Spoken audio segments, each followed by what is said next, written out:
So maybe wondering why it took us so long to speak, understand before seeking to be understood. And so we took the time so we could examine the information that is out there.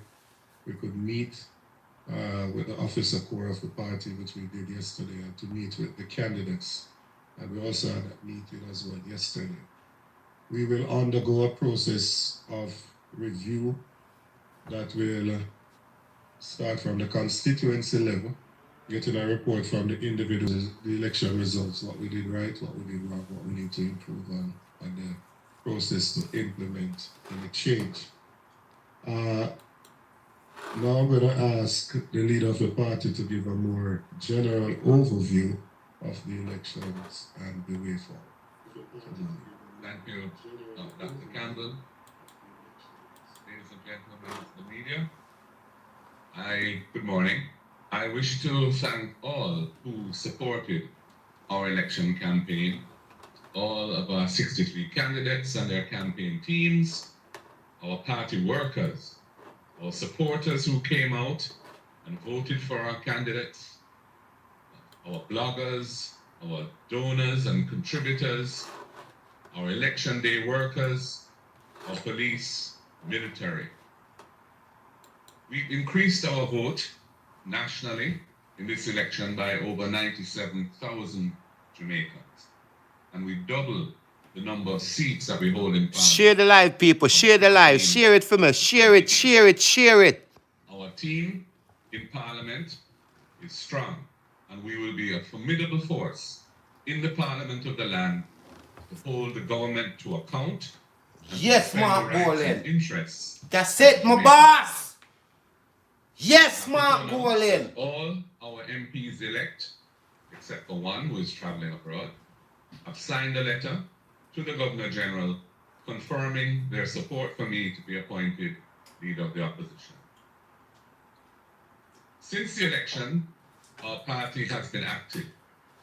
A meeting of the officers of the party was held yesterday to discuss the way forward and internal issues that we need to chart a time frame for, related to things like our various internal conferences, annual conference, and so on.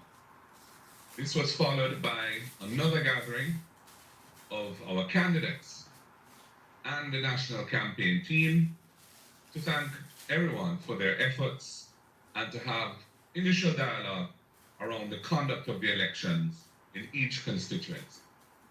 Written reports from each constituency team will be required, and further evaluations are to follow. And the General Secretary mentioned a appraisal committee which will be constituted to do an overall in-depth assessment of what took place. And our executive committee of the party will recommence its meetings on Monday coming. I now want to address the widespread concerns that have been expressed in the public domain about the conduct of the general election last week, Wednesday, the 3rd of September 2025. As a responsible political movement that is committed to nation building and national development, it was important that we should await having reliable information before speaking to these issues, rather than proceeding on raw emotion and hearsay.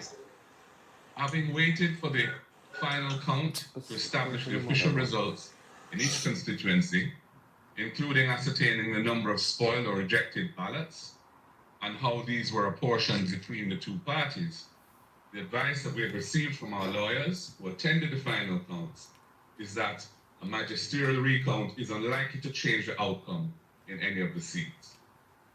In the case of West Central St. Andrew, however, the nature of the irregularities which took place there is being carefully scrutinized in anticipation of a case being brought to the constituted authority for appropriate relief. I won't be able to answer more questions on that today. That matter is with our lawyers. While we don't have sufficient evidence to mount a legal challenge against the outcome of the elections, we are nonetheless deeply concerned at the extensive and I would say vulgar use of state resources to impact the outcome of the election over the campaign period. Specifically, the massive political advertising paid for by ministries, departments, and agencies of government as a nation look at the way in which public resources are used in support of political achievements in the election period. We're also concerned about the unprecedented scale of this. Stop call no man, you see my black me touch your bumper blood clot. Stop call now man, where you call for now? The Jamaica Labour Party. Sure, the call now man. In some cases, it's very different to distinguish one from the other. And man phone there all the time, you know, call as soon as man go on live, you want call. Widespread suppression of PNP votes across marginal constituencies, and this strategy was enhanced by the timing of the elections and related giveaways in the back-to-school week, when parents in low-income families in particular are most vulnerable and could be financially induced to prioritize loyalty to their families and their children over party loyalties. A second concern we have is in relation to some aspects of the operations as conducted by the Electoral Office of Jamaica. We think there should be an independent inquiry into the operation of the 2025 general election, and it should be urgently undertaken with changes implemented for future elections, because we need to improve the processes. In particular, the process that results in hours-long waits at many polling stations by voters who turn out to vote, frustrating electors and causing many to leave without voting.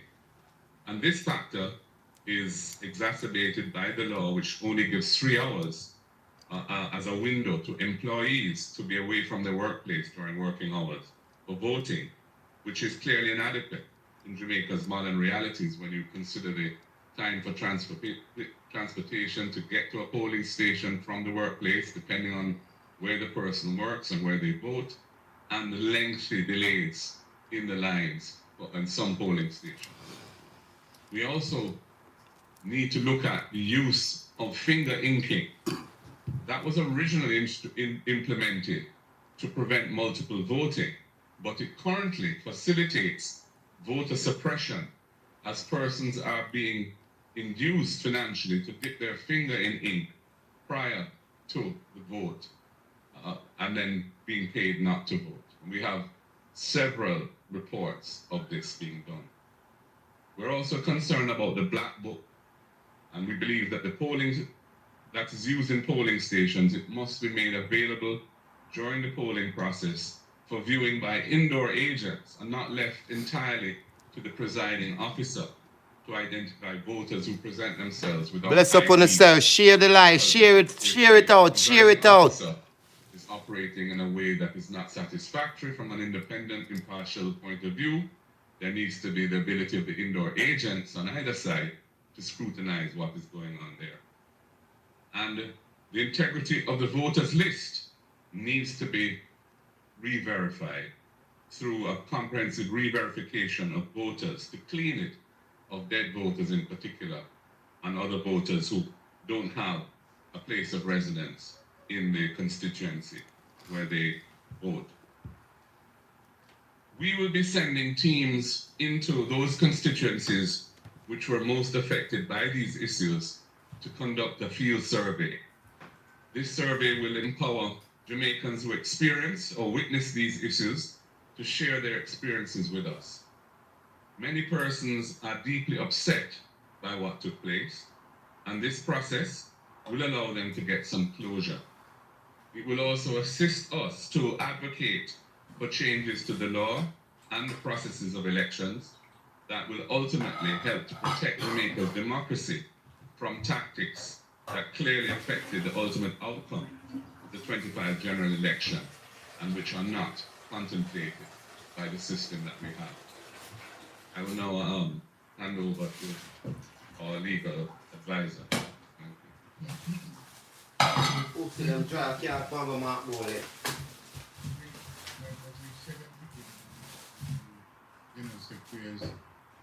As commented, we are at this time not intending to have any magisterial recount. Other processes that are available, legal processes that are available, are being looked at based on the evidence that will come forward.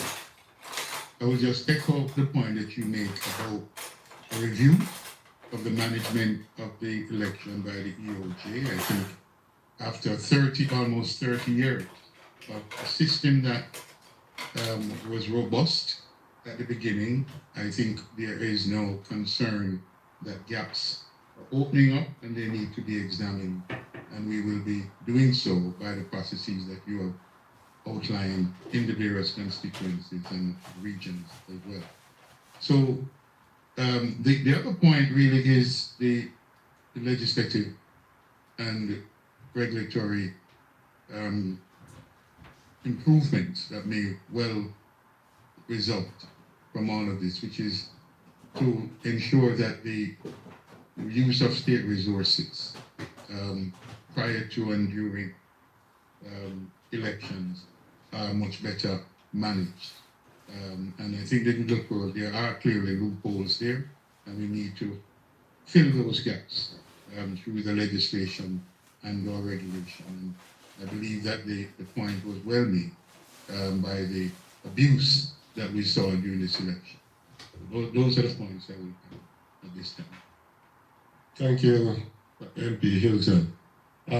Now, so in relation to I know one of the media houses carried an article saying that we were going for a magisterial recount in 2 constituencies. I'm not sure where they got that report from, because we did not give that information to the media. We know that on the night of election you have a preliminary count, and in the days after you have the final count, which we waited on, so we could get what is the official result from the EOJ.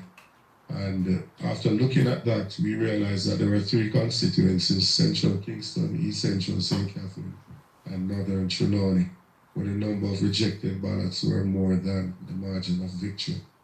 However, when we consulted with the teams that were present for the final count, we were reliably advised by them that of the rejected ballots, they are split roughly evenly between the 2 main political parties, and therefore you would not get any material change in the result in the constituencies.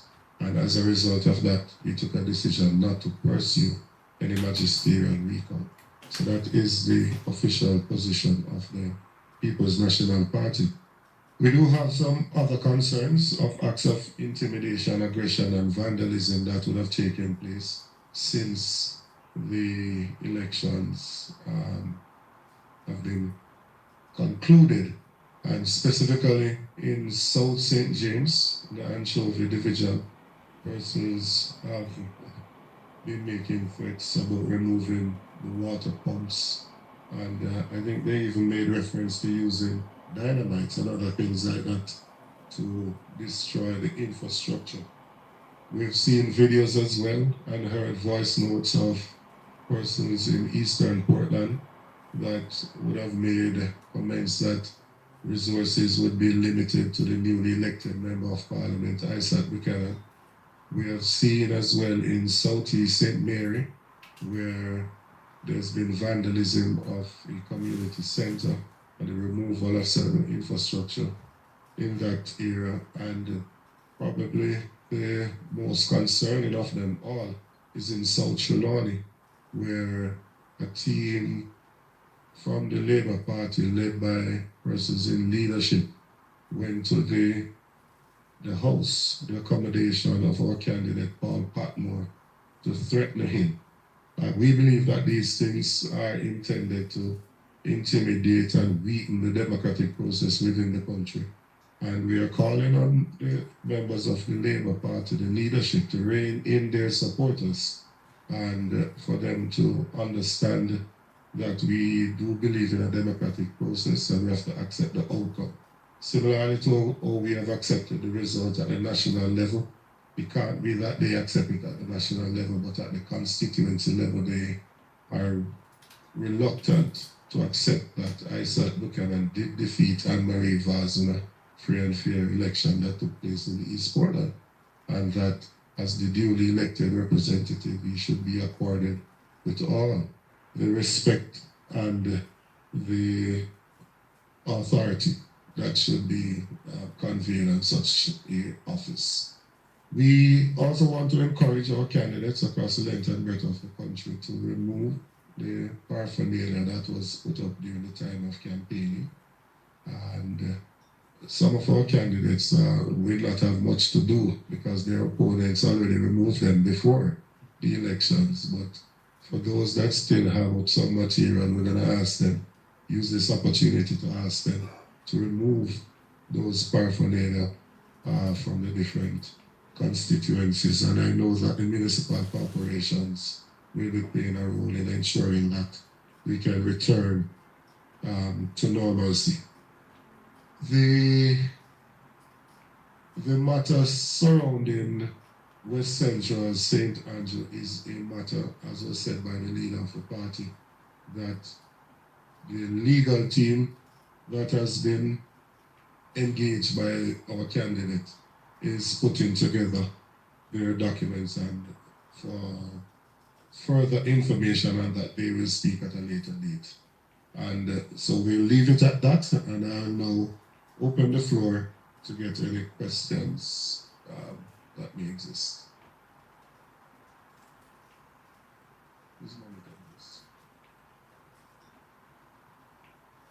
Is it Nationwide or Riva? What is the appropriate name?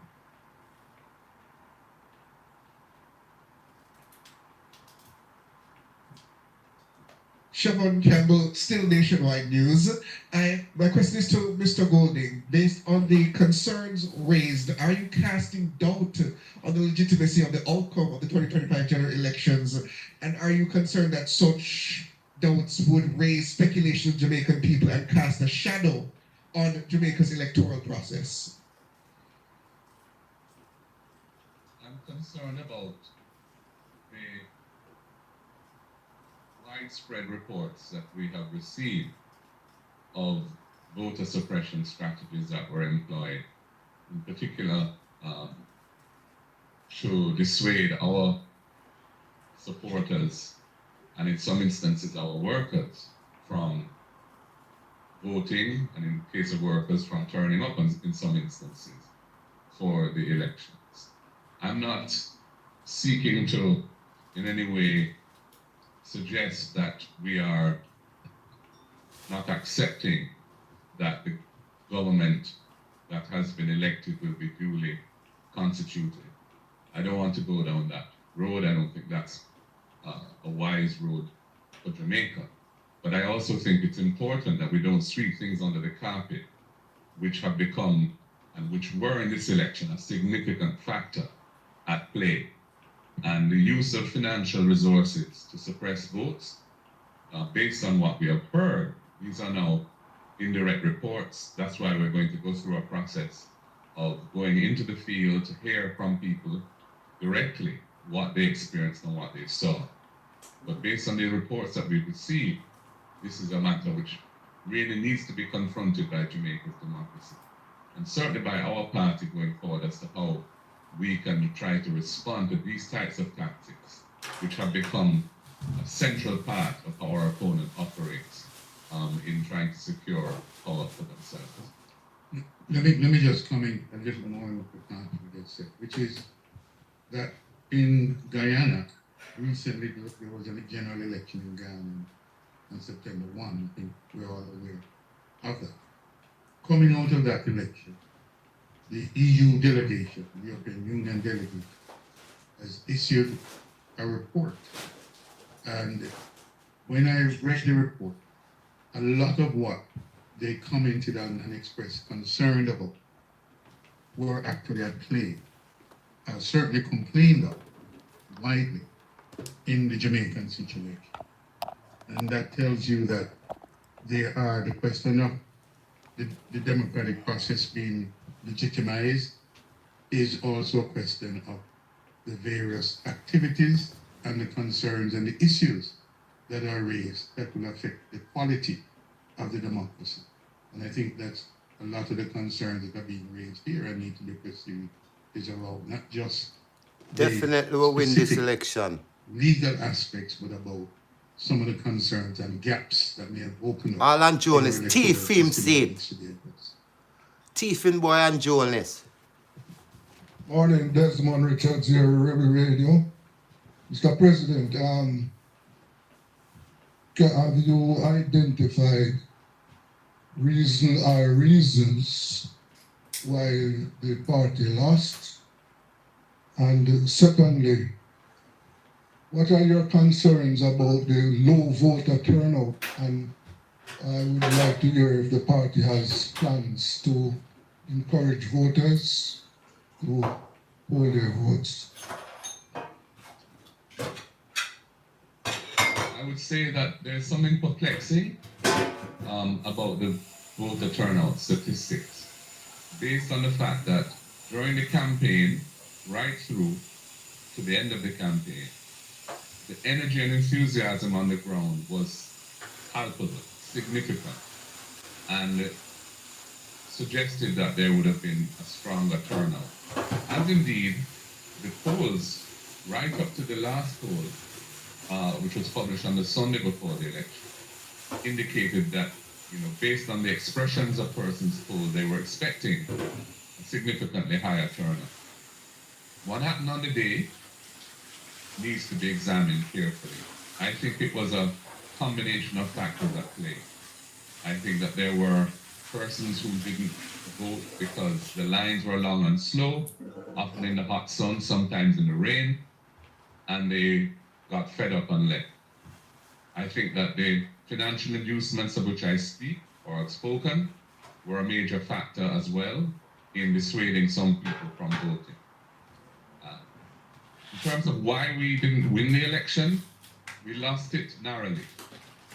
We had 4 more seats, we would form government today. And when we look at the seats that we have in mind, we lost all of those by less than 500 votes. And in all of those, some of the issues which I raised were prominent factors at play. So obviously I don't want to prejudge what the appraisal committee will say based on their investigations. But as I said, the low voter turnout is a bit of a mystery as to why that transpired, given what we know and what we saw and what we felt during the campaign. I would say one other thing, which is that the voters list itself has not been cleansed comprehensively for over a decade. I can't even remember when the last proper re-verification. Early 2000s, so it's probably 2 decades now since that was done. And given the nature of our population, how people move around, move to other parts of Jamaica to seek work, and that sort of thing, and the people who die, and there's no automatic removal of voters on them. The number on the voters list from which the percentage turnout is derived is a questionable number. And so the voter turnout statistic itself is necessarily understated. The degree of understatement is what we don't know. And if I may add to that, the People's National Party polled an additional 97,000 votes over the 2020 elections. The Jamaica Labour Party polled like 5,000 more over that time. And as has been said, if you look at some of our areas, there was significant suppression that took place in some of our areas by person inducing individuals in there not to go to vote. And with the long lines that were present at the polling station, there is a question for the ECJ to answer. Because if we had a turnout of only 39% and we had such long lines with such delays, one shudder to think what would have happened if the turnout had been 50%. Because significant delays took place on the day. I was on the phone from early with the director trying to resolve some of the issues. And we did have persons in those lines that turned away. So we lost 4 constituencies by less than 500 votes. Each of those constituencies have over 100 polling stations. It's just 5 persons in each of those that got frustrated and left and that made that difference. And so it is a significant thing, and I think we have to resolve how we do this thing. I was third in line at my polling station and didn't vote until, I was there before 7, didn't vote until about 10 minutes to 8 before I completed the exercise. That's just not acceptable in my opinion. So there was a decision that was taken that persons that showed up without ID should have been placed in a separate line, and that they should have started the process from outside with an additional agent that did not obtain in all constituencies. And so you had, in some cases, what appeared to be a deliberate attempt for persons to turn up without the IDs to deliberately slow down the process. And so there is a need for a proper review of the process, and for us to ensure that the elections are indeed free and fair, and that people can express their rights. And I'll just add that if you anticipated a larger turnout, which the poll suggested we may have had, then the planning, it seems to me, was inadequate. The planning by the EOJ must have been inadequate, because in the event, only 39% or so turned up, and we had some voted, not turned up. Whoever voted, Yeah. actually voted, and we had such problems. So, and the low turnout, vote turnout. So I think the planning has to be questioned, and perhaps an audit is appropriate at this time as well. Team or CDM TV, we've seen at rallies there are crowds and a lot of support. Even with the big gains, how do you plan to keep the base energized after the back-to-back defeats, Mr. President, PNP President? Well, after the campaign ends, there's a process of reflection, there's a process of analysis, there's a process of reconnection with our base and our supporters. And there's also, I think there are some reforms internally that we need to pursue to strengthen our overall organization.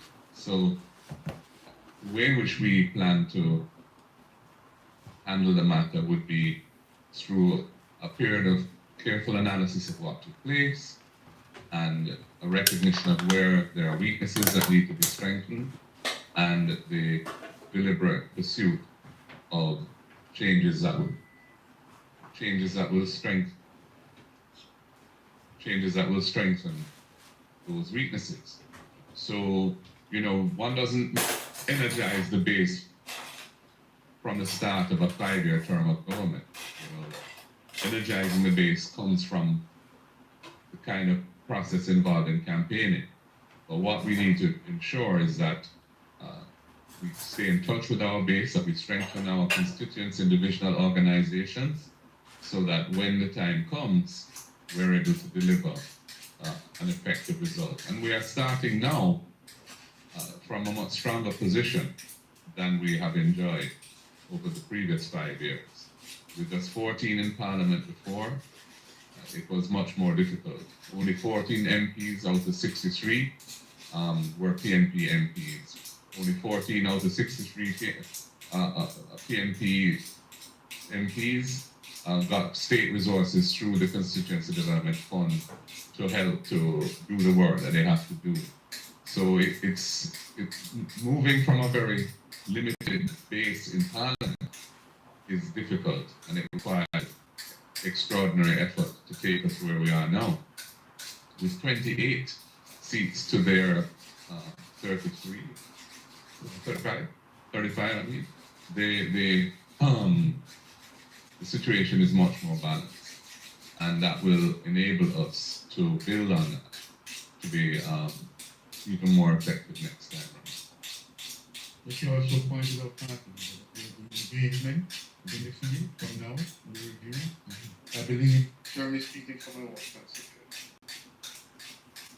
and from talking to others with the yesterday's meeting, that process of engagement will be helpful, because a lot of the concern with the sense of rejection that is there comes from some of these things complaining. And I think once you have a long investment, it will give people an opportunity to speak and to vent some of that frustration that is part of the process of healing and engagement. started the process of healing and innovation. So I think that process will be under.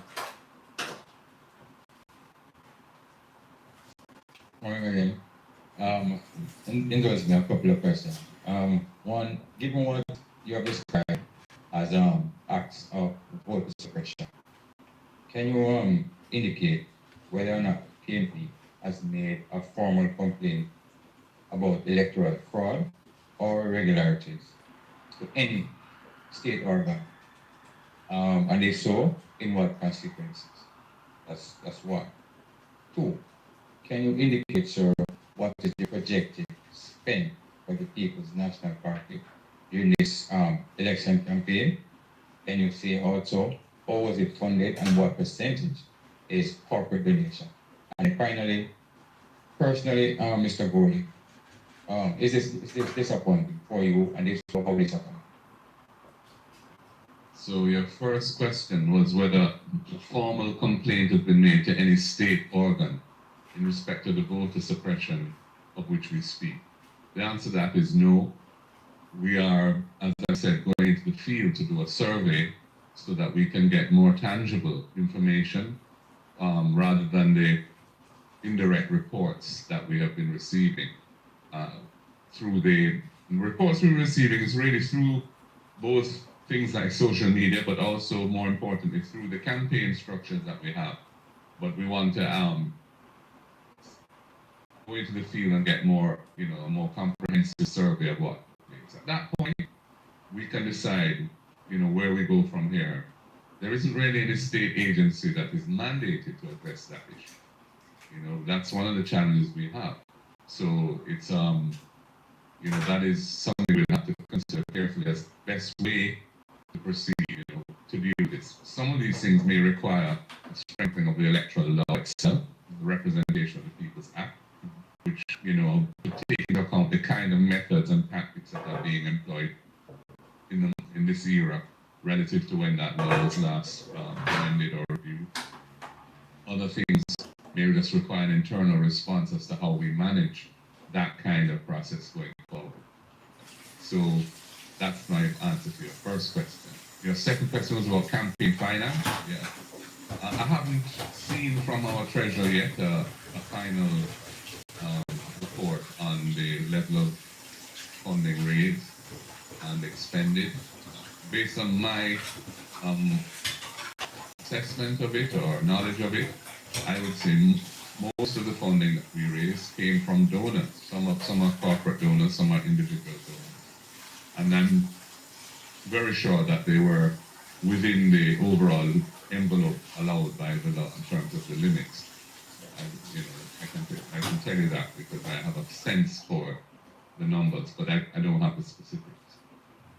And the third question was about yeah, it's a mixed feeling. I feel pleased that we are on the up and up, that we have managed to double the number of MPs that we have in Parliament, that we are going to have a team in Parliament now that is going to be formidable as an opposition, given the people who won. We have an excellent team.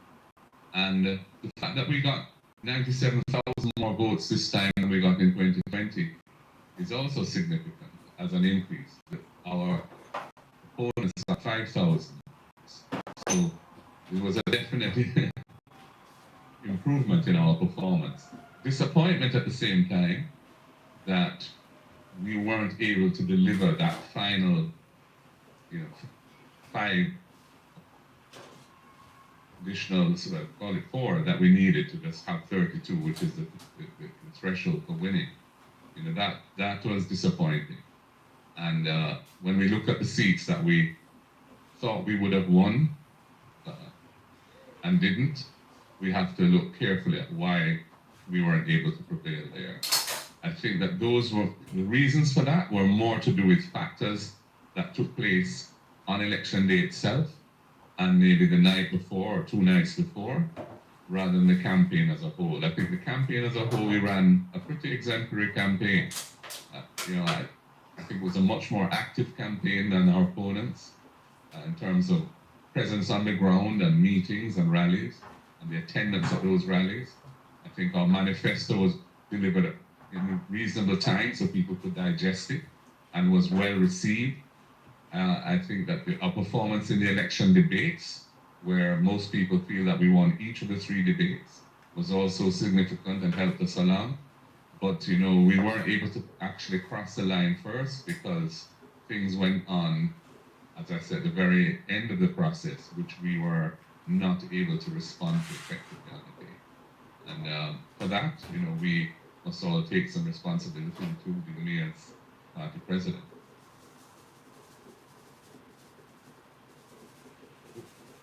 Is there somebody determining who speaks?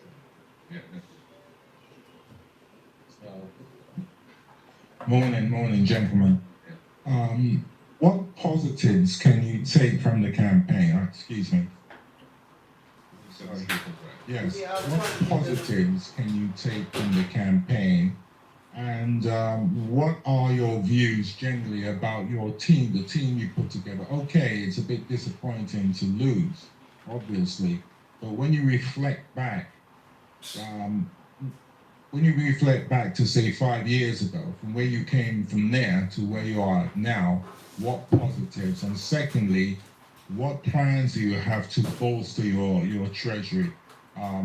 You're definitely a political force in this country again, and maybe perhaps the treasury angle of it will get you over the line, maybe possibly next time. But you have to have an effective treasury if you're fighting a campaign in the 21st century. So what do you see going forward? How do you entice, say, the business community, other people to bolster that treasury campaign? Yeah, in terms of positives, I think that we now have a united party. We have a team that is working together and has worked together well throughout the campaign. I think that the organization as a whole is strong. That's not to say there aren't areas that need improvement, there are. But we did significant training, for example, of our workers over the last several months. And we were really building on the success in the local government elections in February 2024, where we won the popular vote quite handsomely there. And we ended up with six municipal corporations and the city municipality of Portmore, making 7, which is the same number as the JLP have, but we have one more division than they do. So there's been a kind of process over the 5 years of building an improvement, which I think was reflected in the 97,000 additional votes that we got and the 14 additional seats that we won. Now, going forward, you mentioned the Treasury. I mean, we got, I would say, good support from the donor base that we have, corporate and individual. We were able to finance our program. We didn't have the sort of additional resources for deploying in the field to do the sort of things that we were up against, and that was never part of our budget anyway. We weren't seeking to do that. That's not a strategy that we employ. But, in terms of being able to pay our media houses for the advertising that we had booked and developing that advertising and paying our party workers, for their efforts and the paraphernalia and so on that we were able to hold our own. And going forward, we will just be encouraging Jamaica to understand the importance of maintaining financial balance in how they fund political parties, because if one party has excessive resources relative to the other, it can affect the democratic outcome of elections quite easily. So, these are the sort of arguments that we impress upon donors, and we've been, we get good response for the most part. So I don't have any issue really there with the fundraising side of the campaign.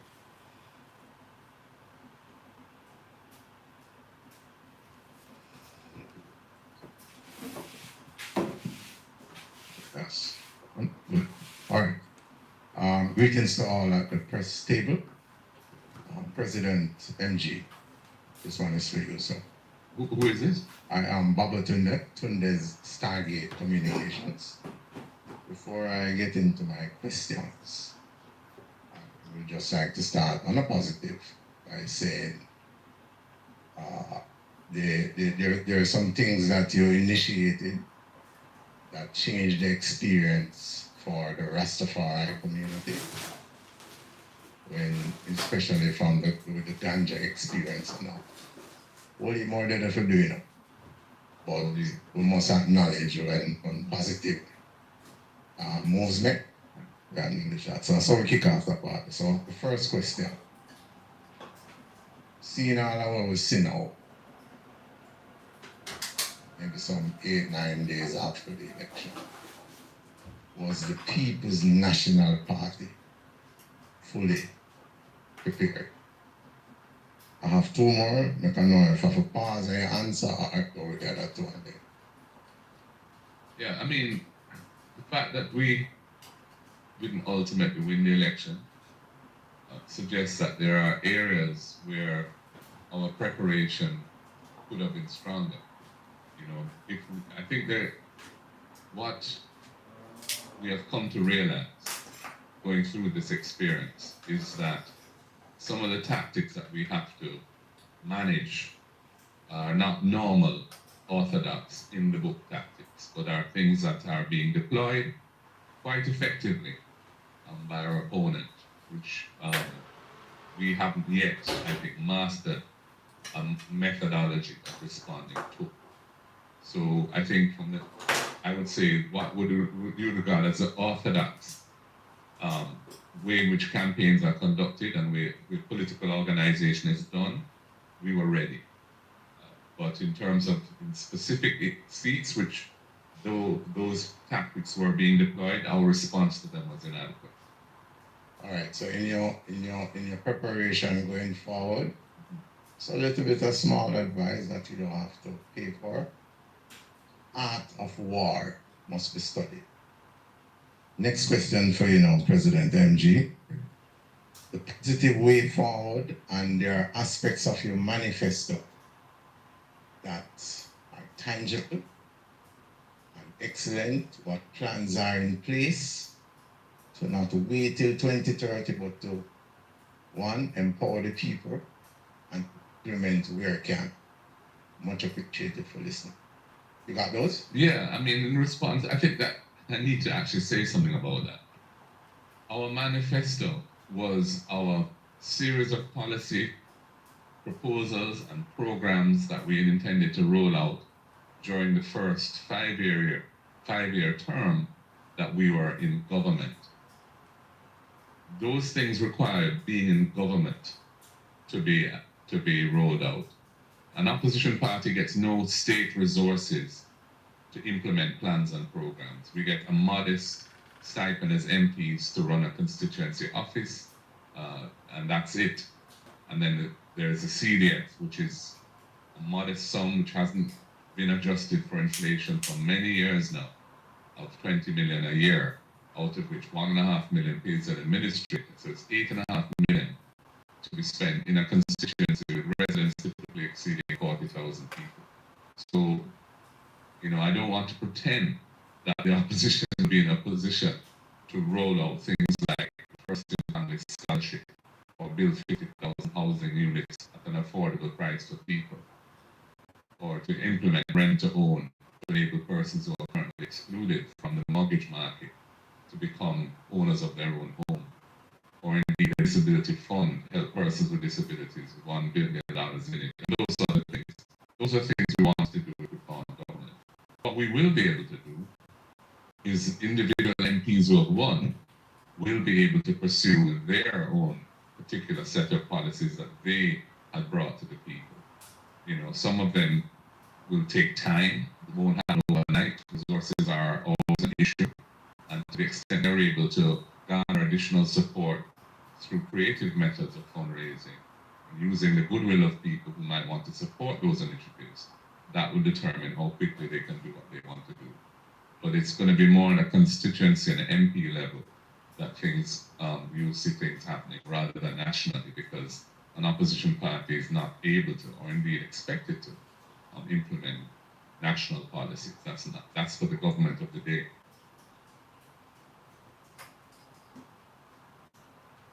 Just two more, one for Anthony Hilton and one for you, Mr. Golding. Mr. Hilton, you put forward the suggestion comparing Jamaica's electoral process to that of Guyana, which has a history now of concerns about the process, whereas here in Jamaica, we had the OAS, CARICOM, as well as CAFE, all suggesting that elections were free of harassment, free of intimidation, or any other irregularities, so far as going as to commending us in terms of our conduct here and to put forward Jamaica as a model that the Caribbean can follow. Isn't that a bit out of sorts in terms of that assessment by you in terms of irregularities? And to you, Mr. Golding, your predecessors have all offered their resignations to the wider party following an election loss. Will you not do the same, or will you simply take up your post as opposition leader going into the parliament? Let me say, I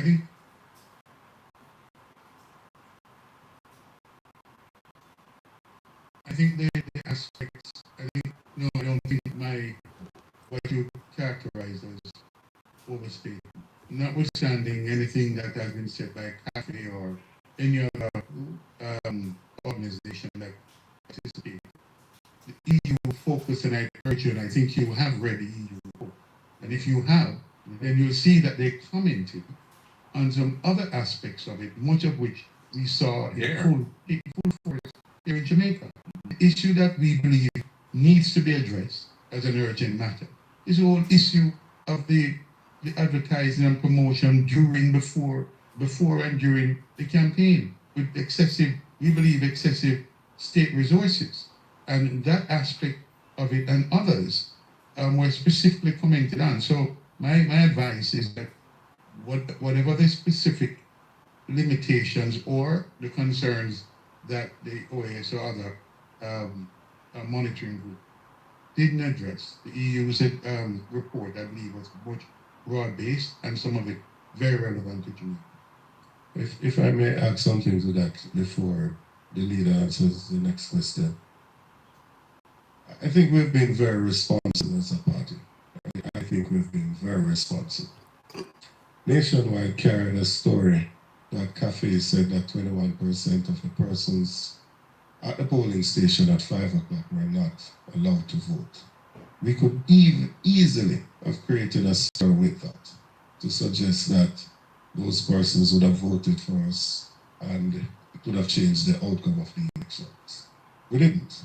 We waited for good information, right? For additional information, and we have seen where over the last 2 days, the ECJ has refuted what was carried as to what CAFE had said, and then since that, CAFE today in the paper is clarifying that that did not actually take place. So I believe the comment that was made as well was not necessarily comparing the electoral system in the two countries, but about the report that came out of the election.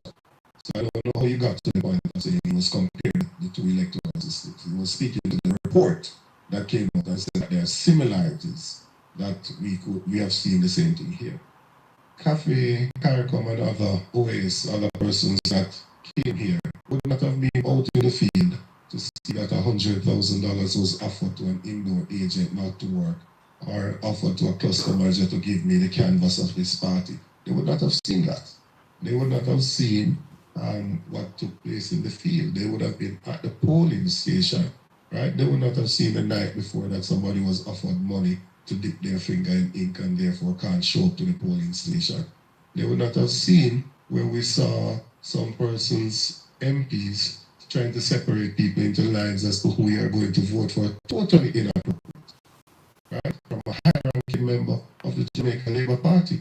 So the issues that we're bringing forward here are things that we have contemplated on, we've heard about, and not just anecdotal things, but things that we can say These, based on the reports that we've gotten, and there's additional work to do, but there is sufficient evidence to speak to it at this point to suggest that there was indeed an attempt to suppress the votes. Remember that we did run a campaign, where the last credible poll that came up before the election had us ahead by 3 percentage points, right?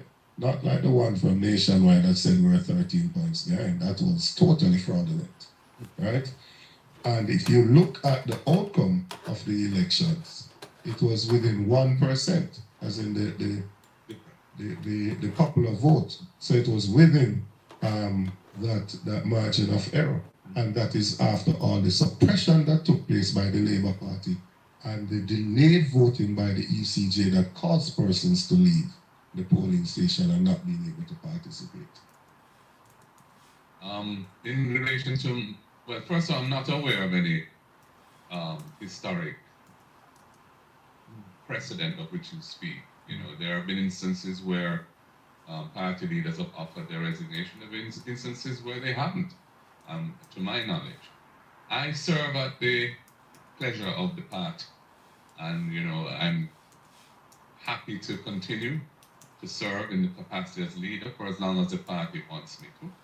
And thus far, all of the MPs who have been elected, all 28 other than one who's overseas traveling, have signed a letter confirming that they have confidence in me and want me to be the leader of the opposition.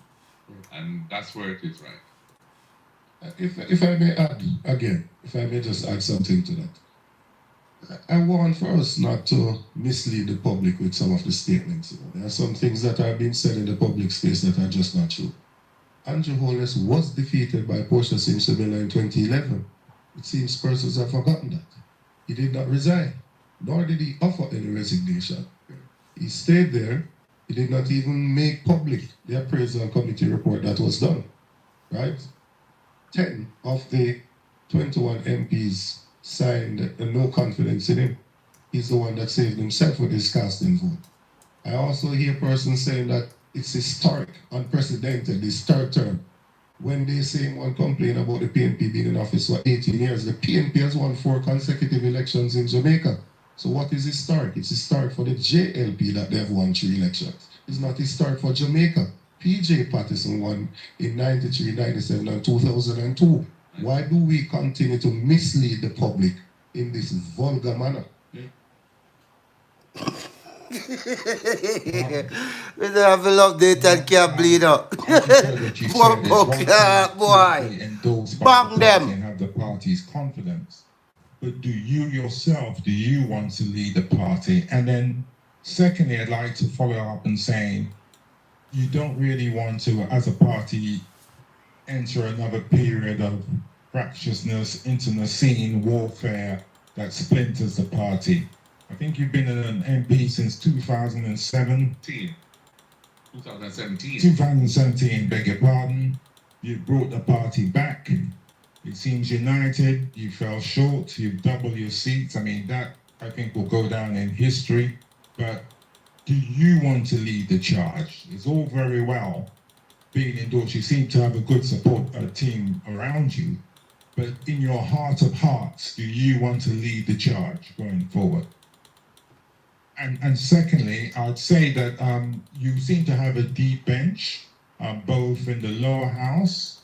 What are your plans for the upper house? A lot of bright people around, a lot of people who can take positions. How do you want to lead them and how do you want to deploy it? Well, I'm not going to comment on the composition of the Senate, which is, you'll hear more very shortly on that. In terms of my own personal aspirations, Al, I feel a continued commitment to my country, Jamaica, where I was born, where I've lived all of my life other than when I studied abroad, and which has been very good to me, and which my parents, instilled in me a sense of service to the people of Jamaica. And I am willing to continue and plan to continue to serve my country through the political process as leader of the People's National Party, moving ahead, going forward from the significant achievements that we have manage to garner in these elections to a victorious result next time round. And as I said, I serve at the will of the party. And so as long as the party has confidence in me to continue, I will be here. Thank you very much, ladies and gentlemen. I hope it was informative, and have a great day.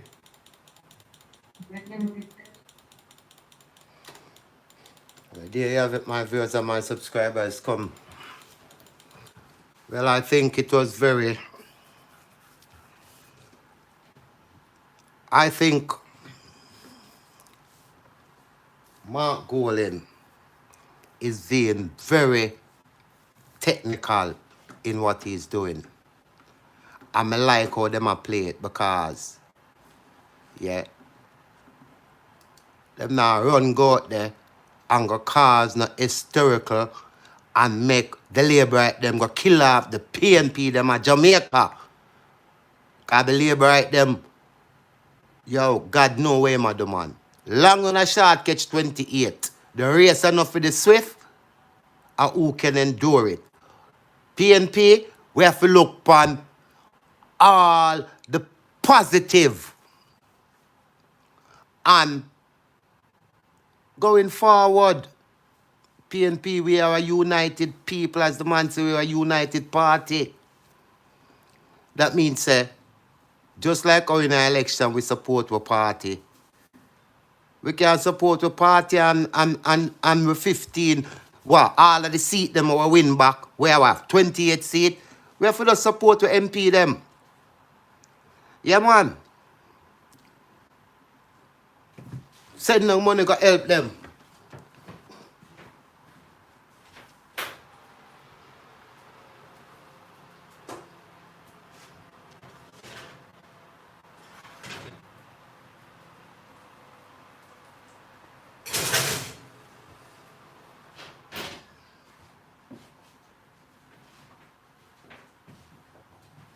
The post-war boy Andrew have all of the money.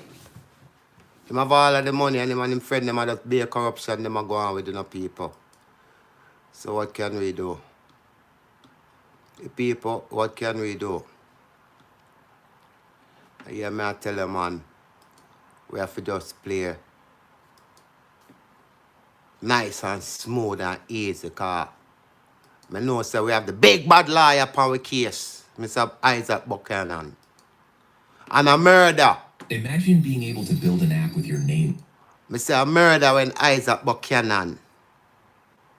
When Isaac Buchanan start work. Number 28. Now got able to us do certain things. Because we have the big bad human.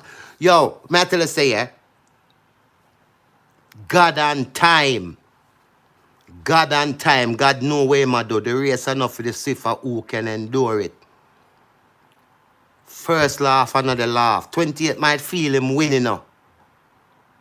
But remember me, I tell you, leopard doesn't change them spots. Remember, you know, this man still have to go face the courts, you know. This man still have to go face the courts. You know, so Mark Golding does easy. You know, see, him now while number 28, you know. I say, PNP, big up on yourself. I say, I'm so proud of our party. I'm so proud for Sisse as leader. Those are the things we need. Because and never before. This are the man, may I tell you, say, Depan 28 case. Now, this man was leading. And this man pan 28 case. So 28 no in the clear yet. Long run a short catch.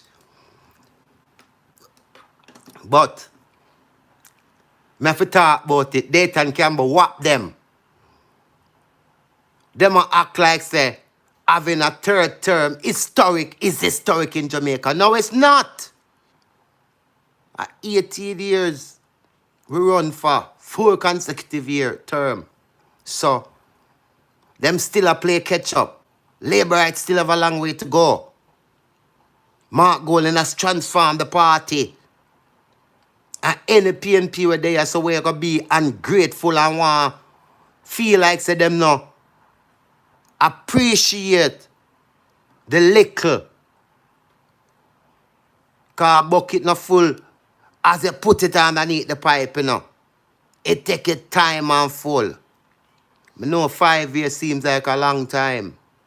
But I don't feel like 20 years ago last 5 years because film corruption level I got too high. And we have 28 member of parliament now, not 14.